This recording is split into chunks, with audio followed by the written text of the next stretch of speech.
آج کا یہ وظیفہ بہت زیادہ خاص ہے۔ آج کے دن کا آج کے دن کا وظیفہ بہت زیادہ خاص ہے۔ اگر آپ چاہتے ہیں کہ اس وظیفے کے اثرات آپ پہ طاری ہوں، آپ پہ دکھائی دیں، آپ کوئی بھی مشکل سے چھٹکارا مانگے تو وہ مشکل آپ سے ہمیشہ ہمیشہ کے لیے دور ہو جائے۔ اگر آپ کوئی خواہش مانگتے ہیں، کوئی تمنا مانگتے ہیں، کوئی آرزو رہ گئی ہے وہ مانگتے ہیں، تو اس وظیفے کی برکت سے وہ آرزو بھی آپ کی پوری ہوگی، وہ خواہش بھی آپ کی پوری ہوگی، وہ حاجت آپ کی پوری ہوگی۔ اگر آپ چاہتے ہیں کہ اس وظیفے کے اثرات آپ پہ اترے، اللہ کی رحمت آپ پہ اترے، اللہ کی برکت آپ پہ اترے اس وظیفے کی برکت کی وجہ سے، تو سبحان اللہ کمنٹ کے اندر لکھ لیں، تو آپ کو میری طرف سے وظیفے کی اجازت ہے۔ چاہے وہ میری بہن ہو، میرے بھائی ہوں، میری ماں ہو، میری بیٹی ہو، جو بندہ کمنٹ کے اندر سبحان اللہ لکھے گا، میری طرف سے اس کو وظیفے کی اجازت ہے۔ اگر نہیں لکھے گا، بغیر لکھے اس نے وظیفہ کیا، تو اجازت کے بغیر وظیفہ کوئی اثر نہیں کرتا۔ یاد رکھیے گا، جب تک آپ کمنٹ کے اندر سبحان اللہ نہیں لکھیں گے، آپ کو وظیفے کی اجازت نہیں ہے۔ وظیفے کی اجازت ان حضرات کو ہے جو کمنٹ کے اندر سبحان اللہ لکھیں گے۔ اب اس کے فوائد سن لیجئے گا، اس کے اثرات سن لیجئے گا۔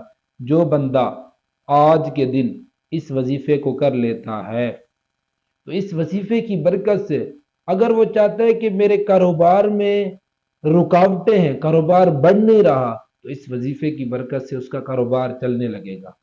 اگر کوئی بندہ یہ چاہتا ہے کہ مجھے نوکری ملے میری خواہش کے مطابق، میری سٹڈی کے مطابق، تو آج کے دن یہ وظیفہ کر لے، تو اس کو نوکری ملے گی، اور ایسی نوکری ملے گی کہ اس کا دل سکون پریشانی سے ہٹ کے بے سکونی اس کی زندگی سے ہمیشہ کے لیے ختم ہو جائے گی۔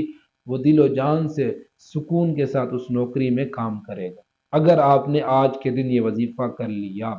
اگر کوئی وظیفہ کرتا ہے کہ شادی میں مشکلات آ رہی ہیں، یا شادی کی رکاوٹیں اتنی زیادہ ہو گئی ہیں کہ کوئی آثار نہیں دکھائی دے رہے کہ شادی ہو پائے گی، یا رشتے کی تلاش کے حوالے سے رکاوٹیں ہیں، بندشیں ہیں، تو آج آپ جو مشکلات، جو پریشانی لے کے اس وظیفے کو کریں گے، تو اللہ رب العزت آج کے دن کی برکت کی وجہ سے اس وظیفے کے ذریعے وہ پریشانی ہمیشہ کے لیے ختم کر دیں گے۔